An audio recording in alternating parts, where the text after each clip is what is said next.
What's up, everybody? We're back. This is Vetted on A2D Radio. Yes, sir. This is Irving Fryar. That's Big Dog Hollis Thomas right there. Hit that like button, hit that subscribe button, and let's get this thing going. Let's go. What's up, my family? Listen, first-time listener, or you've been here the whole damn time. Hit that like, hit that subscribe, giddy up, let's go, no notes. That's my baby. That's my baby. We're going at it at 110%. I just want 5 minutes of happiness, please. Just give me 5 minutes. And they scored! They did it! Slap. What the hell was that? Oh, yeah. What the f*** are you talking about? Big Dog, what the are you talking about? Yeah. Talking about the Philadelphia Pro Sports Hall of Famer, Irving Fryar. Hey, listen, man, I had a good time last night, and I appreciate you being there, supporting me. I love you, man. I love you, man. I love you, man. You're second to none. You're second to none. I need everybody to know that. That's my big dog right there. That's my big dog. I have the program. You know what? I knew who Carol Lewis was. Carol Lewis, man. Carol Lewis, yes, yeah.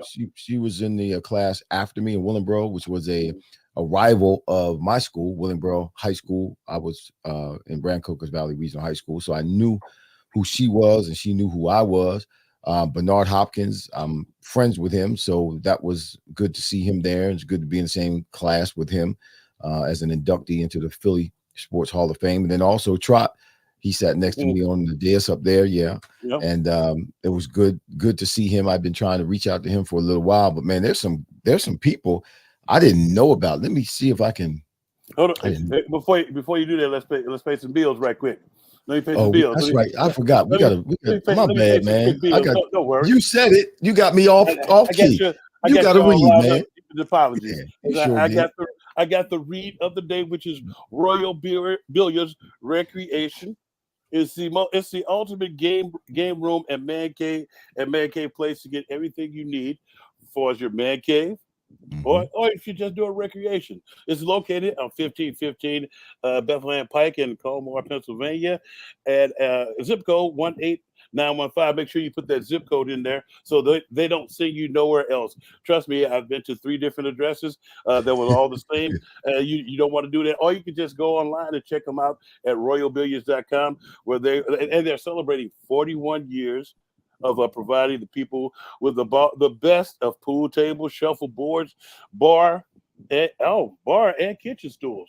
But I can't go by mentioning bar stools and kitchen stools without mentioning my throne that they gave me the entire time we there. I think we're supposed to go back there. They also had, and this is what we both said that this last time, we noticed the hot tubs. I noticed them for the second time, and you have to try the hot tubs out. It's a great place for everything you need, especially video games as well, and lights.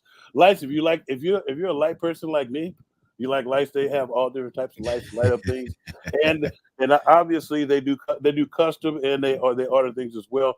So that's right, Royal Billiards Recreation. Tell them that you heard it here first on A2D Radio. Tell them that the tank sent you, and tell Marty I said what's up. The little pup, my little French bulldog pup. Tell Marty and Audrey. I said it right that time. I got it right. See, you got it right. Yes, sir. Yes. You keep doing it. You get it right there. Yes, Royal Billiards. That's royalbilliards.com. And tell them you heard it here on A2D Radio from the Tank and Irv. Hey, man, and you got that whole cloud of smoke lighting going on back there in the background. I like that.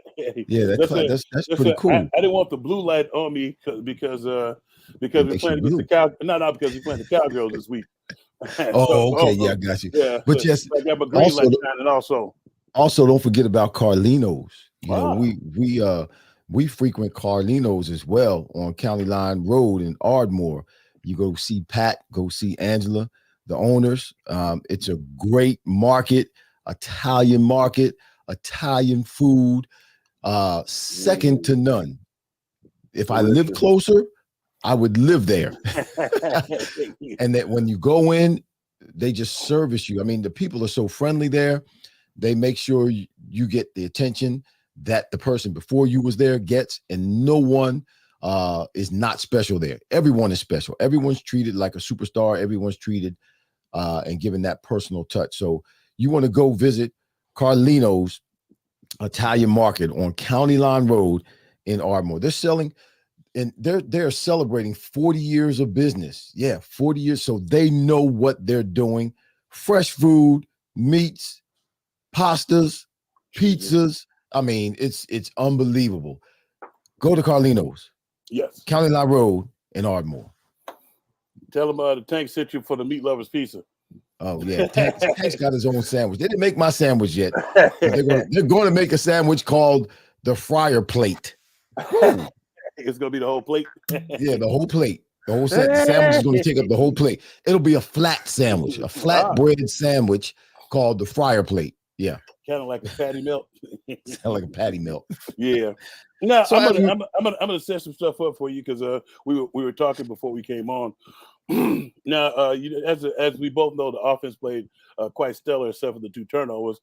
Now, you were talking about the defense. Tell me what you thought of the defense, and I told you it's inconsistent play to me. Right. Tell the people what we were talking about earlier. Okay. Well, first of all, I couldn't understand. It baffles me, or it's been baffling me. I know one of the common denominators is Eric Bieniemy. So when you look at last year, Super Bowl, the Eagles lost. Eric Bieniemy was the offensive coordinator for the Kansas City Chiefs. Okay. But this year with the Washington Commanders, the first game, the Commanders scored 31 points with a very average quarterback. And that was the most points anybody scored on the Eagles this year. Then they come back and play the Eagles again just a few weeks later. The Eagles scored 38, great, won the game, but the Commanders were right there in the game again, and they scored 31 points again, which is the most that anyone scored on the Eagles this year, and they did it with the same average, if at best, average quarterback, Sam Howell. Yeah. But again, the common denominator is Eric Bieniemy. So maybe Eric knows something that or has figured out something that nobody else has figured out. But here's the thing, Big Dog. I went back and I watched the whole game again. Particularly, I paid attention to every defensive play, and I counted how many times they rushed 4 or how many times they rushed more than 4. And about 80%, I calculated about 80% of the time during that game, they rushed 4 at the line. Just 4, Now, 80% of the time. 80% So that means, go ahead. I was going to tell you. Go ahead. No, I was just going to tell you that and that equates to, it was something you said earlier about knowing your personnel. You have to know when Jalen Carter goes down. You have to know when some of your big dogs up front go down, because in those situations you just can't send for, because those guys are not going to win as often as the quarter horses. We got the quarter horses in there that go in there and do damage and do plenty of it. But you got to know when one of them goes down or something, and you got somebody else in there that you might have to generate a little pressure. You might have to pull somebody out the secondary, because if you look at it, it's exactly what you said. He's picking us apart, but he's picking us apart because he's got time. He has time, and again, we know, or everybody's been saying at least that, or most of the experts have been saying that, and we're ranked, I think, in the 20th or 20. Is it 29th now? Yeah, 29th in our secondary against the pass. So for 80% of the defensive plays, 80% of Washington Commanders' offensive plays, our defense, the Eagles' defense, rushed 4 linemen. Yep. That means, to me, as a wide receiver, that means there's 7 defensive players covering the pass. 14 hands. Yeah, 7. 14 hands. And yet and still there were big holes. Guys were still, they were getting wide open. Yeah. And Howell last week threw for Sam Howell. Let me say this again. Sam freaking Howell threw for more yards than any other quarterback in the NFL last week. 397, I believe it was, yards and 4 touchdowns. How in the Holy Ghost does something like that happen when you got 7 players back defending the pass? And if it wasn't, watch this now, if it wasn't for a couple of drops by McLaurin, Scary Terry, if it wasn't for a couple of drops, They might have been in the same situation they were in the first game, where Now, Washington was in a position to win the game. Yeah, the funny part is that when you said that drop, I remember one of the interviews with a new guy, Kevin, and I love what he said. He said actually it was Blankenship. Blankenship said I played like crap. He said the way I played today was unacceptable. He said besides he said I got one pick. He's like the victory. Yeah, but he got beat by the tight end. Yeah, for a touchdown. And then he said he liked to thank Scary Terry for dropping that pass. Right. He was on, because it wasn't like the pass was contested. It wasn't like he was wide freaking open. Yeah, and it's in the late in the game when the game really starts to count. You got to bear down and play harder and stay even more focused when the game is close and you're late in the game. You got to make plays, man. That kind of so that. And then you add this on top. Okay, the Jets, I believe the loss against the Jets was necessary, one, but I believe the loss against the Jets was more so that how bad the Eagles played than how good the Jets played. Right. So let's take that one out. But then the next week you come back and you put it on and you keep and dominate. An offense that is a high-powered offense. You keep them under control. You keep them in front of you. Yeah, they scored a couple of touchdowns, but for the most part, they handled those boys, the Miami Dolphins. Then you come back against the Commanders and Sam freaking Howell. What the like I said, what the Holy Ghost, man. I know, but what the funny thing about Sam Howell is they what Charlotte the enemy had been scouting Sam Howell since Sam Howell was at North Carolina. And he just loved his skill set. And we've been unfortunate enough on the 2 games that we played them this season. They've been coming off of bad losses. And so, remember I was just telling you about how when you get away from your basics, you want to get back to your basics. We've caught him both after that. He got sacked 6 times the previous week before we played him. And he was sacked 40 times up to that point. We got one doggone sack. Yes, it was a big sack. Hassan Reddick, don't get me wrong, ended the game when we needed it. Yeah. But we only got 1 sack on that cat. He just got sacked 6 times the week before. And I watched the game like you do. It's the way that the enemy sets things up. He starts to throw some quick stuff here and there, but then what he starts to do is kind of tenderizes them with some of the runs that they had as well. Because and then some of our guys were not there towards the end. And the other part too was we had 2 guys come back in the secondary coming off of injury. Now coming off of injury, a lot of people say, "Well, they practice good." I was like, "Yeah, because they're not trying to kick your ass in practice." It's like the opposing team.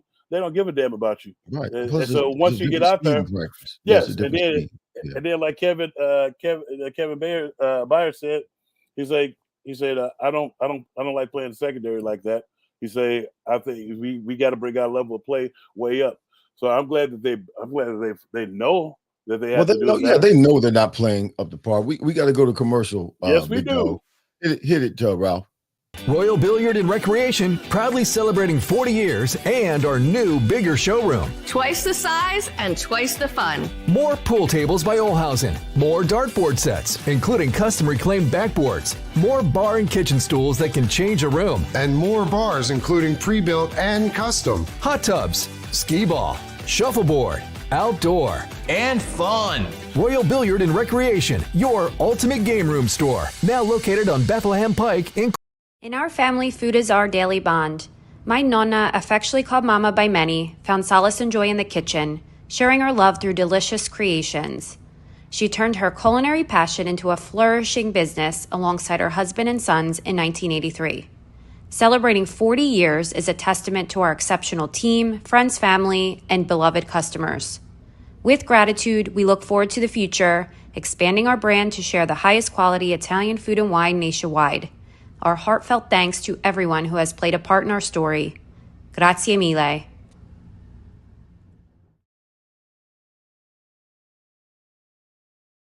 Grazie mille. Yeah, I like that. Grazie mille. Look, there's nothing like Italian. There's nothing like Italian food, Carlino's. Nothing like Italian food and wine. Yeah. Woo! I was going ham on their desserts. Actually, I've been there about 4 or 5 times. So I've been there. I was there 4 times before you even Before I even knew it. before you even knew it was before you even knew it over there, because I was so enamored about the whole setup and how they had the wine. They had some local wines and some local beers and local soda and other types of stuff. And then they also had I call it the single section, where they had like this stuff that's ready made. That's ready made. Oh yeah, it's already been cooked, but it's right. It's been preserved. So all you had to do is either pop it in the oven or pop it somewhere and heat it up, and you in there like swimwear, but it's not too much and it's not too little. So it's like when you by yourself, you make a big meal and you're like, damn, who's gonna eat all this? Well, first of all, if I'm by myself, I ain't making nothing. Peanut butter and jelly. That's all I'm making. I make some peanut butter and jelly, or I get a big spoonful of peanut butter and eat it. Peanut butter jelly time. Oh. Yeah. Look, that's what I lived on in college, man. Thank God I'm married, because I would smell like peanut butter and jelly every day. Hey, what's up? What is the agree to disagree this week question? Throw it up there, Ralph. See if you agree or disagree. You agree or disagree, Ralph? We got it. Dak Prescott will throw 2 picks Sunday against the Eagles. Do you agree? I agree too. Do you agree? Because he's feeling himself. He was interviewed. He had one of his one of his career games where he threw 4 touchdowns, 300 yards. He's done that like 6 times before in his career. So it's one of his career games. They were asking him after the game, his press conference, what's going on with you, how you feeling, what's you in the flow right now. He said, yeah, I'm in the zone. I'm feeling good. It feels good. I'm in the zone. Yeah, you're feeling a little bit too much, Dak, because he will throw 2 picks in this game. Listen, Dak, listen, y'all, Dak Prescott, I've said this before, Dak Prescott throws interceptions in his commercials. Yes, he does. To the housewives. I don't know which housewives it is. So. Dak Prescott, he throws interceptions, even not just on the field, but he throws them in his commercials. Wow. Somebody says they disagree. Who's that? Dynasty 215 says, I disagree. He's never thrown an INT in the link, fumbled a bunch, but no picks. Right, He's fumbled a bunch, but no picks. Well, I'll take a fumble. Things do change. Yes, they do. And this is going to be different. And you know what one of the key things is? I was glad, not so much glad, but I was happy that we got that game against the second game against the Commanders before, right? And they exposed our secondary, and let them know that things may how sometimes they pump crap up in practice, and it's like you're doing good, you're picking this, you're picking that, but then you're playing against the scout team, right? The scout team, and you know what's on the damn card. That's like so, but this is once you get to the game, it's a lot different from that. And I feel Dak is going to throw the ball. Dak is going to throw the ball because Tony Pollard has not been very effective. Last game they played, he only ran for like 54 yards. He had like a 4.0 yard average, but he only ran for 50 plus yards. He's not the bell cow like no, he's not. And so they're going to have to throw the ball. Both teams, their defensive their run defense, our run defense, both teams are giving up the same thing, 3.6 yards per run. So we're gonna have to be better at our run. I think I forget how many yards Swift had last week, but obviously it wasn't 100. I can't remember how many yards it was, but he's been kind of quiet the last 4 weeks. Really, he had a couple of big games, and then 100 yards, 100 plus yards. But then the last few weeks he's been kind of quiet. We've been lacking in that area. We've kept the run going just to keep the defense on their toes and make them respect the run. But these are two defensive lines that have been very good at stopping the run. Both are at 3.6 yards. Yeah, but you look at also too what they did with Dallas Goedert with throwing them those short screen passes out of the backfield and running a little bit misdirection. those got to be considered as run plays because they're easy plays. Right. And he's getting, instead of 3 or 4 yards, he's getting like between 5 and 9 yards on each one of those. And it's just easy plays like that it puts a defense on notice. The one thing that you still have to do is run the ball. And the one main reason I don't think we've been having as much success as somebody in the comments just said it is our offensive line has been banged up, and so it's kind of hard to build continuity. Like we was talking about with the consistency of our secondary has been lacking. They have a few good games, or they have a good game and a bad game, good game and a bad game. Right. But I also equate that to learning the system and the do's and don'ts of the system in which you're in. But also then I'll take that back to the coach. You have to define it more because it's a short week. We don't need to learn. This is the season. We don't need to learn the entire damn playbook. We need to know what we can and can't do. Keep it simple, stupid. We need to have some coverages that everybody knows that it's not a lot of verbiage that going around. And then get some hand signals. Obvious. I was on. We have yet to defend the bunch properly. And we don't do well with that. It's like we didn't do it last year, and I was on with our boy Seth. And he was running it down. He said he would run the umbrella. I will run what they call square. Square is like you put 2 DBs back here and two DBs up front, and you take the sucker that comes to your side. Right. Like, but you don't continue to do what we've been doing and getting torched in that situation.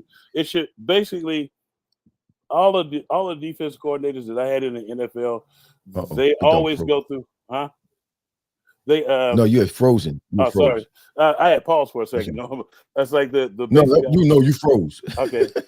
No, but so basically all the defensive coordinators I had in the NFL, they've all broken down everybody's shifts and motions to just bells and whistles and window dressings so that you can get to what you're doing. But that's what it is. It's just bells and whistles, to try to confuse the defense. It's kind of like if you have a cat and he's just sitting there and all of a sudden the red dot comes up on the and he's chasing the dot. Chasing the dot, and they want you to be in disarray like that. But it's like you have to get some stuff to where you putting them on notice that you're going to dictate to them what they can do. It's like I was looking at some of my old defenses, my playbook when I was under Jim Johnson, and we used to run like one front sometimes, and it was 7 different blitzes out of that one front. Right. Depending on the call, it was like swim. If when Dawkins on her asked him what swim bombers meant, it was swim bombers. I put it in up there when he was coaching. Swim bombers was just. We had it at the high school level, swim bombers.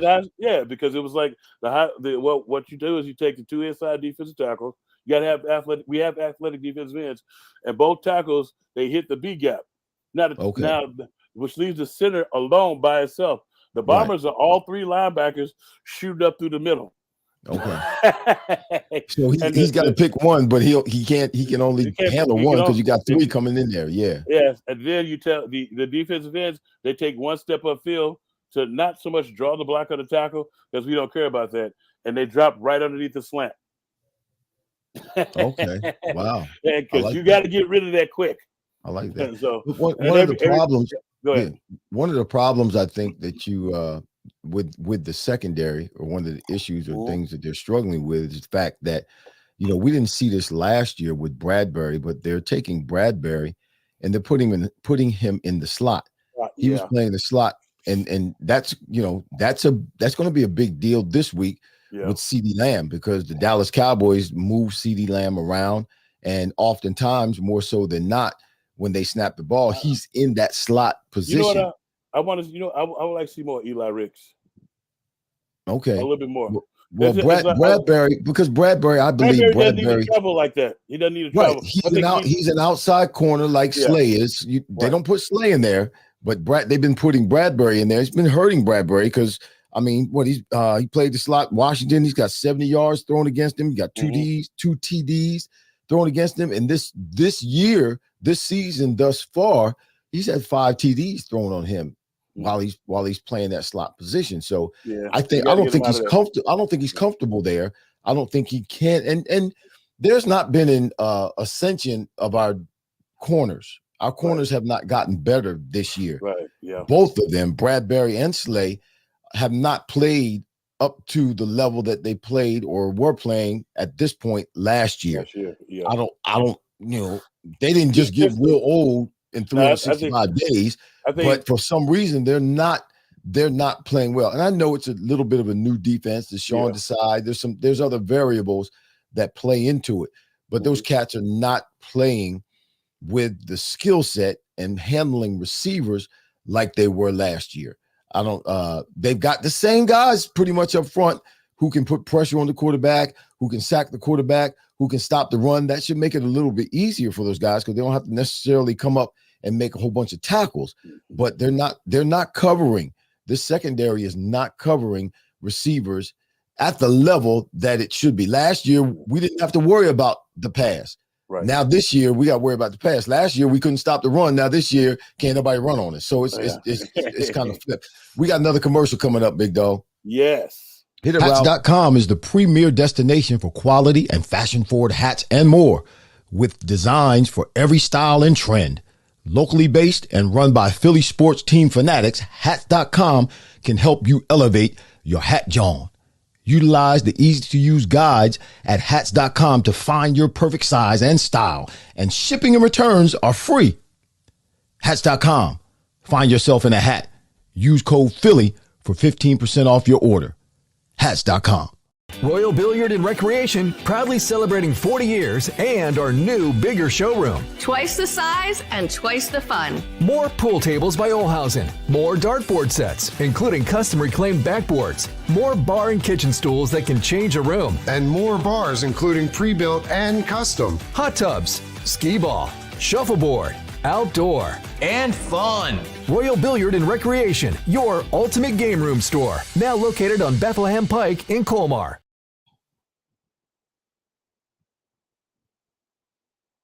Our agree to disagree statement today is that Dak Prescott will throw 2 picks on Sunday. We want him to throw 2 picks on this coming Sunday versus the Eagles. Do you agree with that? We've had some people who come on and said they disagree, that Dak doesn't throw interceptions at the link. He fumbles a lot, but he doesn't throw interceptions. We just looking for turnovers. I don't think the link has anything to do with it. Yeah. It's not the link. What's going on, James? What's going on is I think Dawk is here. Is Dawk in? I think so. It's the time for Dawk Talk. You guys know that's what happens here on A2D Radio on the show Vetted. We have our guest, Hall of Fame defensive back. Everybody loves him in Philadelphia, one of the most beloved Eagles players to ever put on the Eagles uniform. We have that right here on Vetted, and that's Dawk Talk. And y'all, guess what? It's time for Dawk Talk. Stay tuned for Dawk Talk, featuring Hall of Famer Brian Dawkins, brought to you by Royal Billiard Recreation, Carlino's Italian Market, and Philly Sports Trips. What's happening, gentlemen? What's up, man? He's in his house. What's up? That's my dog. First of all, congratulations, brother. Thank you, bro. Thank you, bro. I Congratulations. appreciate it. That was, you know what? I didn't realize how important it was to me and how good it felt until I got there. And when I was there last night and speaking, man, to me, it's an affirmation of my ability and contributions and achievements on the field, but it's a reaffirmation of me as a person, for people to recognize, a committee to come together and recognize. And I know there was some on the committee that probably said, when my name was mentioned, they probably said, no. But like I said in my speech, God will assign people in your life to fight with you and fight for you. That's Amen. why one of the reasons you can't stop fighting your fight of faith. When things go bad or things are happening in your life, we have to fight to keep our faith. The battle belongs to God, but we have to keep fighting to hold on to our faith in God, because things will happen that will discourage us, that will cause us to not believe in God, not trust God, and do things out of his will. We have the fight of faith. God handles everything else. We just got to hold on to our faith in him. Yep. Yep. Amen. So Amen. thank you, bro. I appreciate it. Yeah, But this ain't about me. This segment is Dawk Talk. Come on, bring it, bro. Man, so as I thought about this week, so this is Dallas week. So everybody, all of us have gone through this cycle of media asking, oh, well, this week is different. This week is because we're playing Dallas and the fans get up for it. It's a huge rivalry. And my mind was always this. So why would I play harder versus Dallas than I play against the Giants? Why would I play harder versus Dallas than I play against Seattle? Like, what would make me then go and play harder against one team than I do another? So I was thinking to myself, no, I'm supposed to go out and play the same exact way, so I don't have to get up for no game. So it's not about the opponent that I'm about to play that I'm going to get up for. It's about what I consider that I'm supposed to be doing for my teammates, right? So if I look at the film and against Dallas, I can see myself playing faster and harder, giving more passion against Dallas. And then I watch film the next week and I don't see that, or I watched film against Washington the week before and I didn't see the exact same person on film, then my standards are not being held up to. So the way that I always saw it is that I'm supposed to play a specific way and you plug in the team. So no matter who I play, I'm going to play the same way, right? I'm going to be the exact. So it doesn't matter if you are wearing a star on your helmet, right? If I get a chance to deliver that unadulterated stank on you, I'm on unadulterated You've stank. been hanging around me too long, dog. Yeah, you know it. You know it, Tank. You know it. Yeah. So unadulterated stank. You gotta put some stank on that head. Ultimately, this is a life thing, though, right? So it doesn't matter what room you step into. You're supposed to put your absolute best foot forward, not because you like the people in the room, not because you get up for competition for the people in the room. No, it's because you hold yourself to a specific standard. That's the standard I held myself to. So the standard I held myself to, the coaches may not have seen the things that I saw that I made mistakes on. The media might not have seen. You as fans probably didn't see some of the things that I saw. But I'm hard on myself because my standard was so doggone high. So no, I don't get up for Dallas. I'm already up because I was up last week as well. Yeah. You know, it's kind of funny you say that, dog, because Coach Sirianni, Nick Sirianni, he conveyed the same thing. He said he learned from his mistakes. The first year he played Dallas, he had to beat Dallas t-shirt on. Yeah. As a coach, you can't. But he didn't have a beat whoever else the week before. Yeah. So then he went in front of the guys and he told them that he said that you're supposed to be up every week. And not to like Dawkins knows that it's like, well, you have to be up every week. But when I get a chance, like he said, to deliver some unadulterated stank, if you don't have on green, it's gonna be mean. I'm gonna deliver a hit to make your liver quiver. So, it's like so. I love it. But I was like, at the end of the game, I think I have more joy and jubilation if there's a star on the other. I said joy and jubilation. I'm always gonna maximize my effort, but the joy and jubilation to shut those chumps up. Shut up, nigga. Now, Dawkins, tell me if you remember this. You remember both of our first time not the first time playing the Cowboys, not when Michael Buffer came out there. And I don't know if I've ever told you this story. I was standing next to Ray Rose. Both of you guys were in that game. So you was in there too. That was like when we was the first time my rookie we played the Cowboys. Right. And Michael Buffer came out, was like, let's get ready. You know the rest. Right, I don't want no copyright stuff. So I'm standing. You can say it. No, I don't want to say it, but so dog, I never told you this. I was standing next to Ray Bob. And they call me Baby T because of all the other timers we had. He said, Baby T, we about to get our ass whooped. I looked at him, I said, the game ain't even started. He said, anytime you pull out a bunch of bells and whistles and unnecessary sugar honey iced tea, it's a recipe for a home ass whooping. I was like, but then when we went down there, you remember right before the half what happened between one William Fuller and one Eric Williams? When they were on the star fighting each other? Yeah. It was a 2-minute drill. He had went out 2 plays before because Eric Williams had poked him in the eye on purpose. He came out and said, Fatty, cover me. I was like, cover me means I'm the D tackle, he's the end. That means he's going inside, I have contained. So as I'm coming around for contain, all you see, and you can pull this up on YouTube, is exactly what Dawg is doing. You see him hitting what they going back and forth. Yeah. And I know did that energize you like it energized. We both rooks, and we out there with all those older guys, and you see that, you're like, oh man.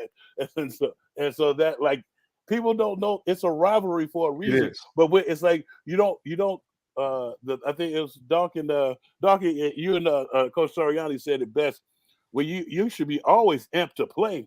Yeah. But it's a special feeling at the end of the game when you give your all like you do each and every week, and those chumps got a star on their helmet and they can't do nothing but shut up. Yeah, button it up. Yes. Yeah. I love Cowboy tears. Yeah. It's a rivalry that it's not necessary to do anything more than you've already been doing, but yeah, it feels better when there's a victory and there's more points on the board when we're done that we have than they have when there's a star on the helmet, like you said. Hey, Doc, I got a quick question for Doc. So you had when you went to another team, when you went to the Broncos and you first in there, it was a whole new system. Now tell us what may be going through Kevin Byard's mind right now. But you didn't switch mid-season, but he switched mid-season. So tell us what may be going through the young man's mind as he switched systems. And he don't have to totally change, but he has to totally change. Mm-hmm. Yeah, it's not a total change. It's just you have to come in and earn what you earn somewhere else. Like, I didn't necessarily go into Denver thinking that I'm going to step into Denver and all of a sudden they're going to look at me as a leader of them. No, I had to earn that right. Mm-hmm. I had to go in there, perform. I had to go out there and bust my behind in the weight room. I had to go push myself in practice. They had to see how I work, see how I practice, right? And I earned the right to then have anything to say to them. I didn't go there thinking all of a sudden I'm going to say something to them off the bat. Matter of fact, I said that I have to earn your respect. I have to earn the right to be, with you guys, to be a part, bring what I do to this team. So it's the same thing. So that first week and him thrust right into playing that week, I know that was an emotional roller coaster for him. Learning probably some new systems, plays, and all of those things, getting himself acclimated, maybe to even terminology as far as what they call things here. I mean, it's a whole lot to deal with. But I will say this: when you step into a space that has, I think we talked about, I think we might have talked a little bit about it last week. Yeah. You step into a space that a lot is expected. Mm-hmm. When you have a bunch of ballers in the room. Yep. Right. There's a competition that rises. Right. Yeah. Competitor juices begin. Because when I stepped into Denver, right, I lined up in the practice field and I was like, man, hold up, that's Champ Bailey over there. And I'm playing with Champ, right? So now I'm like, so it's the same thing for me. Like I all of a sudden got in the competition. I can't do what Champ does. Champ, right? But production wise, I'm going to outproduce Champ. That was my mindset. So I don't know his mindset. I don't know how he comes in and what he's going to do. But to add what he does, he's great at taking the ball away. And I think that once he gets more familiar with the scheme, into the system, get more comfortable, you'll see him taking more chances. He almost had a pick on a tip ball this past game. And maybe he was a little deeper than he probably would play because he was not familiar. And maybe he would have been a lot more quicker to the ball to even pick it this time around. I'm talking about against Washington. Right. I saw that. And so these are some of the things that kind of happens when you step into a system, into a situation, and it's a brand new spot for you. And you have to deal with all those emotions. So Dawk, you did it. And when you did it, in terms of changing teams, going to Denver from Philadelphia to Denver, you were already a Pro Bowler like Byard is. He's a Pro Bowler, all pro. So how long, in your opinion, how many weeks is it going to take before he gets to the point to where he can just play and not have to necessarily think about anything? How long did it take you? I mean, I know you went there and you didn't have to go in the middle of a season. You went at the beginning of the season, went through training camp and all that. But going in the middle of the season like that, it's going to take less time because he is a Pro Bowler. He understands the game. He knows the game. But how long do you think it's going to take him to get to a point where he can just go out and play. But that's the difference, though. I came in during the off season, so I had a chance to go through the playbook, know the plays. Right. I'm familiar with the whole system, and I was able to then allow myself to go perform. When you just in any position, you think long, you think wrong, right? Right. So when you begin to think on the field, when you have to think ahead or what I'm about to do, right? I don't allow room for now my athleticism to show. Right. So if he's thinking on the field, am I in the right position? What if they go into motion? What are we going to check to? If he has to think about those things, he's not anticipating things. He's not going to allow his athleticism to show, right? So I don't know how long that's going to take for him. I don't know, again, the terminology as far as what the defense is called here and what the verbiage, and that's usually what the problem is. We play the same kind of similar things. You play cover 3, you play man-to-man, you play, 2 deep, man under. So but call it different things. So it's the verbiage that sometimes bogs guys down. So how quickly he can get with the defensive coordinator, they can come up with a way for him to be able to understand that stuff. And sooner rather than later, I think this week will be a lot better than last week. But the longer he goes in that, it'll help him out, obviously. For me, in that situation, it probably would have taken me at least 3 weeks for me to be me. Dog, what you do on one robber? One robber? One robber. What you do on one robber? Oh, you talking about 51 robber? Yeah. I'm that rob dude, man. So I was gonna say you the robber. Yeah, you the robber. So in that situation, what Jim would always tell us is that you can't allow the quarterback to know what you're about to be in. So both safeties, we would both move like we're about to go and run to our deep outside two deep formation, right? So both of us would take a couple of steps that way first as the quarterback is looking at us right after the snap. And then as soon as he kind of takes his eye, try to read stuff, is when I go back down to the hole, and then that safety runs to the middle, right? So that's more disguise and trying to confuse. And then I'm hunting. Like you in that position right there, you are hunting for the rock. Wait for something to come across the middle.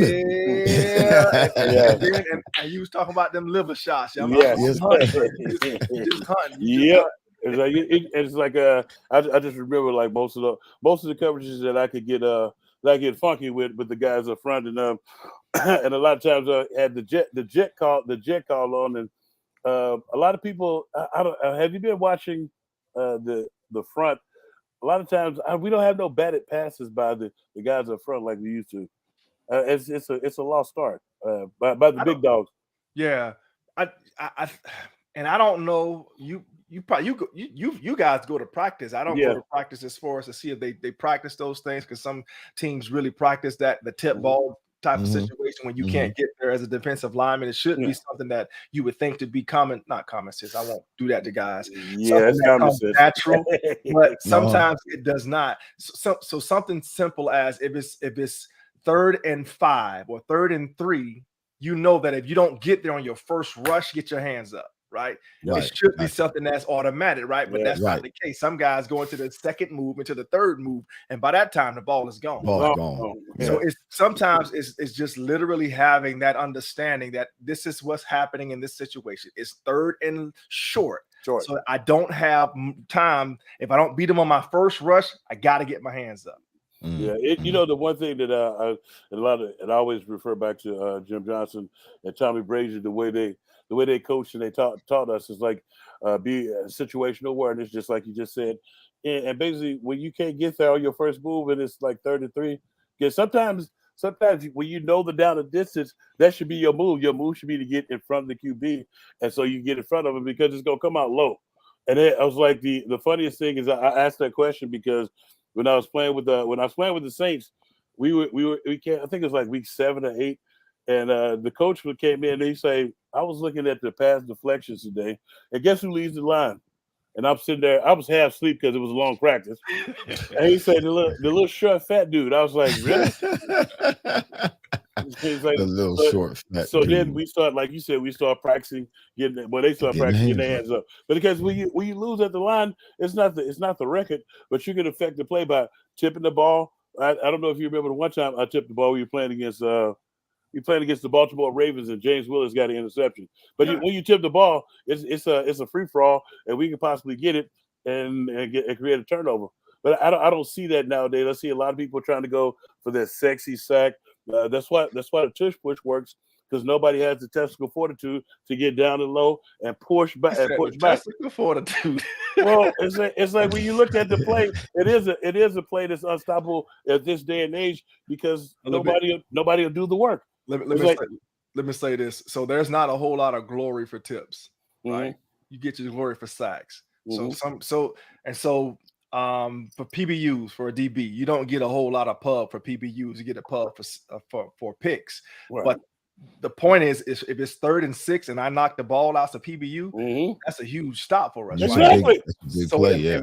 In my mind, I was always someone that I did not want any one area of my game to outpace everything else. I wanted to be a great tackler that can deliver big hits. Yep. I wanted to be able to get the ball out from you interception wise. I wanted to be able to punch the ball out, right? I wanted to be able to knock the ball out PBU wise, because I can move and cover. So I wanted every way for me to affect the opposing team and help my team. I wanted to make sure that I was accomplished in it and do it at a high level. So I practiced all of the stuff you're talking about. All the stuff you're talking about, I was thinking about all those things and was studying past just what the defensive coordinator or the DB coach was giving me. I'm looking at, how does the running back carry the ball?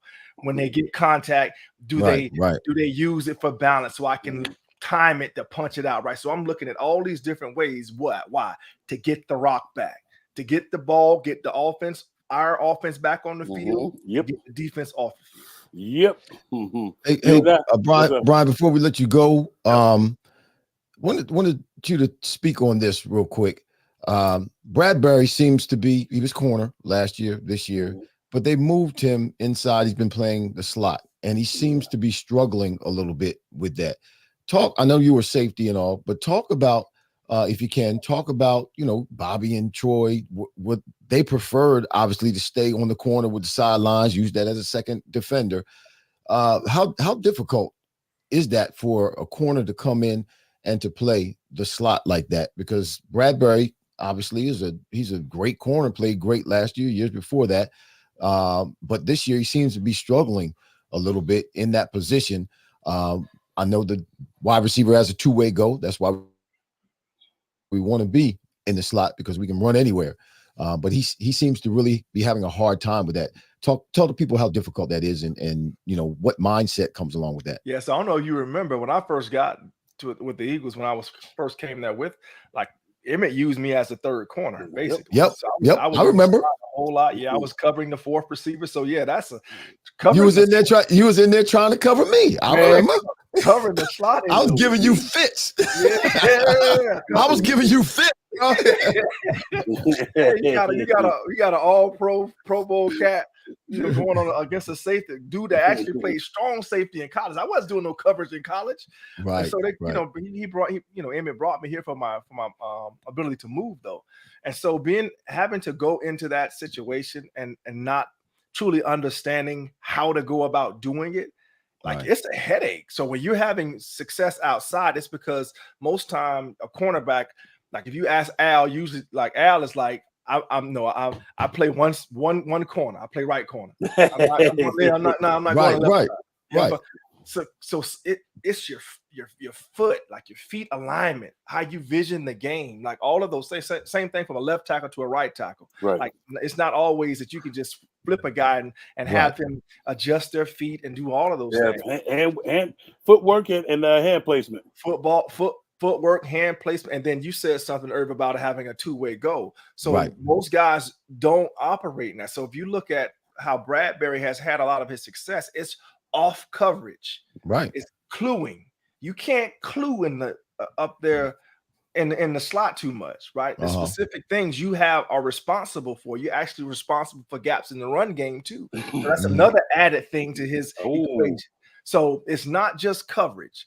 It's a whole bunch of things that he's going to have to get used to. Now, Bobby was a long dude, so a lot of times we don't like to have long dudes in there because they don't change direction very well. So Bobby moved into the slot. Like, it was literally when we went nickel, when Al was there, Al would come into the game to go to corner, and then Bobby would move into the slot, right?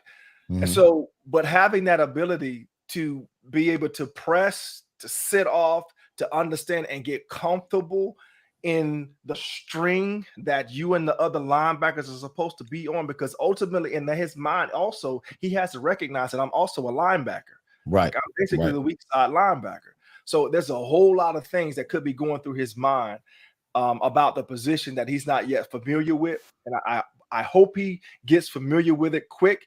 we get those young cats who's ever coming in to come in to spell him. Eli. Eli. That's why I said I wanted to see a little bit more Eli Ricks this week. And I remember when he asked you that question, Doc, before we let you go, I was like, wait a minute, Doc could cover the slot. Yeah. He normally that's what made Doc was like one of the first real true hybrid type safeties that you could do. He was multifaceted. He was going to blitz. And that was the beauty of him. You didn't know if he was going to blitz or if he was going to cover. Well, you knew he was going to blitz. He was baptized. He was baptized by fire, though. They put him in there, and he had to do it. He was either going to get it. Going against Chris D. Matter of fact, first one-on-one session, I got in a fight with Chris T. So me and him went at it, right?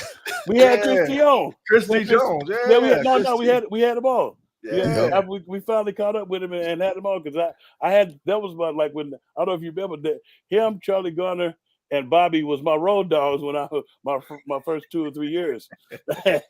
What company? Wow, huh? Those were wow, wow. That's a group right there. Bobby Taylor, yes. Charlie Garner, Hollis Thomas. That's a group right there. And Chris T. Jones. And Chris. Oh, what? Yeah, that's a group right there. We'll leave it there. Yeah. Thanks, man. We appreciate you. God bless you, Doc. Always great stuff. Always good talking with you.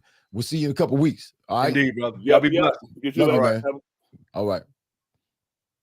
Yes, sir. Y'all, that was Dawk Talk.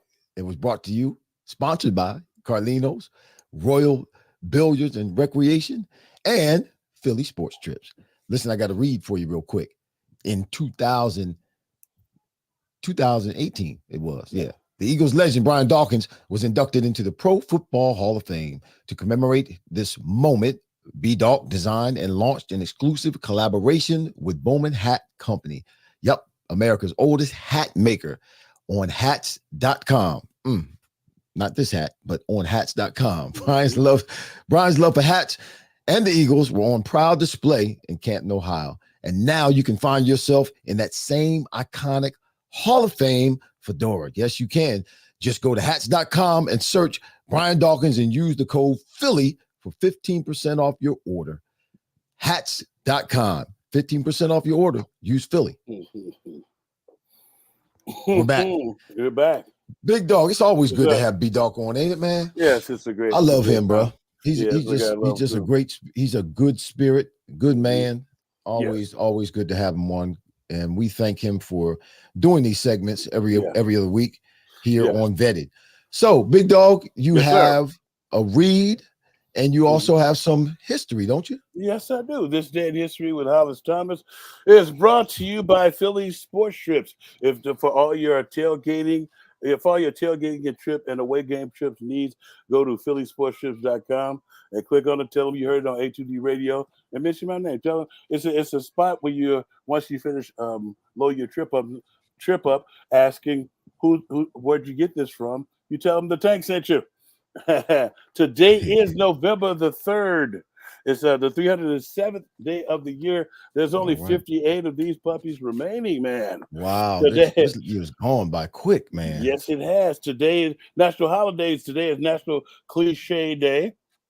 Cliche? Yeah, cliche, like cliches. Everybody's like, oh, that's so cliche. I was like, well, if it okay. Yeah, I know. Yeah, cliche day. Today is also Fountain Pen Day. Give someone $1 day. You got $1 for me? Yeah, maybe later. Love you. I love your lawyer. Love your lawyer day.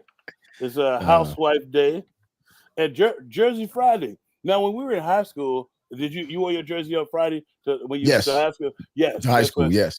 So this is a. So that's what today is. Okay. Yeah, Jersey Friday. All right. And Sandwich Day is one of my favorites. So I'm gonna make me a sandwich right after I finish this. What kind of sandwich? I don't know. I don't know. I'm any kind of sandwich? You can make any kind of sandwich. Well, I'm gonna make a turkey sandwich with American cheese, but I'm gonna butter both sides of the bread and toast it in the skillet. But you said sandwich day, so is it any kind of sandwich or a particular kind of sandwich? Oh yeah, it's any kind of sandwich. It's sandwich. Okay, day. any kind. So I'm going to do peanut butter and jelly. Okay. I got some events here for you. In 1868, John Willis Maynard from Louisiana, he can be first elected black to U.S. Congress. But his opposition to his election, which means that he never got to sit in Congress. He was elected, but due to the color of his skin, blah, all those words. 1896, J.H. Hunter patents the portable weight scale. 1900s, the first automobile show. Everybody loves to go to the auto show. The first one happened on this day in 1900 at Madison Square Garden. In 1914, the first modern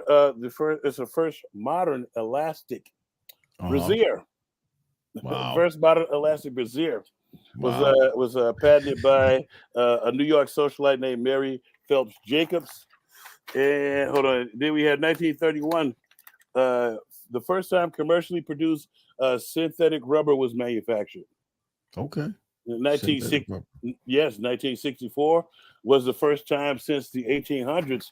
I didn't even know this. The residents of Washington, D.C., they were not allowed to vote up until. Oh, really? Yeah. I didn't know the first that. time since the 1800s that they were permitted to vote. And when was it? 1964, the first time since 1800. Yeah. God, wow. 1980, probably because it was a District of Columbia, but that's a whole nother story. 1983, Jesse Jackson starts his first campaign for presidency. Keep hope alive. Yeah. It's like, in 2014, the 104-story One World Trade opens after 13 years. It was 13 years after 9/11, the 9/11 attack. Yeah, so they opened for the first time. And I got a couple of quick birthdays. In 1949, we have Mike Evans. I know you think of Michael Evans off of Good Times, but Mike Evans, he was the first Lionel on the Jeffersons. As an actor, first Lionel on the Jeffersons. The first Lionel. Okay. Yes. Also in 1949, Larry Holmes, the boxer. 1952, Roseanne Barr. 1953, Dennis Miller. 1954, Godzilla was born. the creature Godzilla. In 1955, Phil Simms, not Chris Simms, Phil Simms, the quarterback, the older brother. No, the daddy, Phil Simms. Oh, it was the older. Okay. Phil Simms is the actual quarterback who actually has. See, Chris Simms is always trolling the Eagle, talk about Jalen Hurts. He's not that good. Right. Yeah, he's one that nobody likes. Yes. And in 1957, Dolph Lundgren. Do you know what Dolph Lundgren's first name really is? Rudolph? No. Hans. His name is Hans Dolph. No, it's Hans Lundgren. The Dolph the Dolph is just a nickname. Oh, okay. Gotcha. Yes. Wow. That's right. I always thought his first name was Dolph. That's what I got for you for this day in history. Sponsored by Philly Sports Strips. Go to phillysportstrips.com and click on tailgates. We still have some spots left. You better hurry up before they get gone. So go to phillysportstrips.com and tell them you heard it here on A2D Radio. Vinny Capriati, shout out to you. Derek Fields, shout out to you. Keith Stevenson, shout out to you, brother. Who else is on here? I saw Marcus, you were on here. Emoni, is that Emoni? E-Money, maybe? Bentley? E-Money. Yeah, E-Money. JD Stroh, shout out to you. Who else? Dynasty 215, shout out to you. Thanks for being with us today while we do our show. Thank you for your support, and we very much do appreciate every last single one of you. Big Dog, you got a prediction for the Dallas game on Sunday, which starts at 4:25 p.m. Eastern Standard Time? I feel like we're gonna score about 30-some points on them. What I say I'm gonna say 35 that we're gonna score, and I'm gonna give them 21. You We're give him gonna win 21? 35-21 because it's gonna take. It may take a hot second. I don't even think it's gonna take that long. And I'm being generous with the 21 points because I think our defense is gonna come to play because I feel like they were embarrassed by the way we played against the Commanders. Okay. 30. So you say 31 what? I said 35-21. Oh, 35-21. Yes. Okay. It's going to be interesting this week because there is a defensive back, and we're going to find out how awesome AJ Brown is this week. I mean, we know he's awesome, and he's setting records. Last week, he set the record 6 weeks in a row. Right. First time anybody's done that with 125 or more yards in catches. Well, they have a defensive back. His name is Darren Bland. He's the hottest DB right now over the course of these 8 games, first 8 weeks. He's got four picks so far, and 3 of those 4 picks were pick sixes. He took them to the house. So it's going to be interesting to see if he can hold on to AJ Brown or contain him in any kind of way. But what's interesting to me is that the Dallas defense, not only do they stop the run well, but they have 13 takeaways, and that's 5th in the league. But the Eagles have 13 giveaways. And there's only 5 other teams that have more giveaways, so that's their 6th. So it's going to be interesting to see if we can hold on to the ball, protect the ball, because they're going to be trying to take it away. But I see a victory. I feel a victory, and I see 31 because I've been saying 31 for a while. 31-14. That's what I see. Ooh, yeah, because the part that I've seen all the guys picks and they've been like kind of fluky. Well, pick's a pick though. A pick's a pick. Yeah, you still have to catch it, take it to the house, and then take it to the house. You got to give him a little something. I don't know if he can handle a big guy like AJ Brown. You know, AJ Brown's catch last week, that one-handed catch where he brought it down in end zone on his knees. But no, I heard nobody say this. Listen, catch of the year. It was even more awesome than what everybody's touting it to be because the defensive back had his face mask. He had his hands on his face mask, pulling his head down. Exactly. Yeah. So for him to maintain his poise, his posture, and focus on the ball, when your head's being yanked like that, man, your body goes with your head being yanked.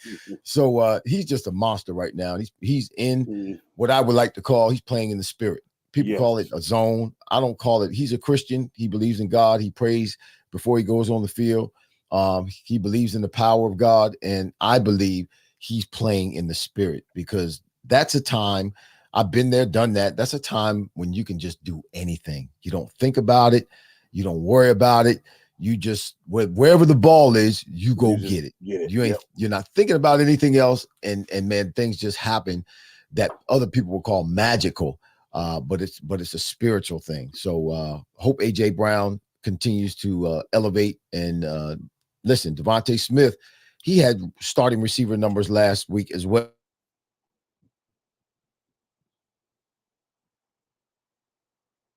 Well, he caught 6. You didn't.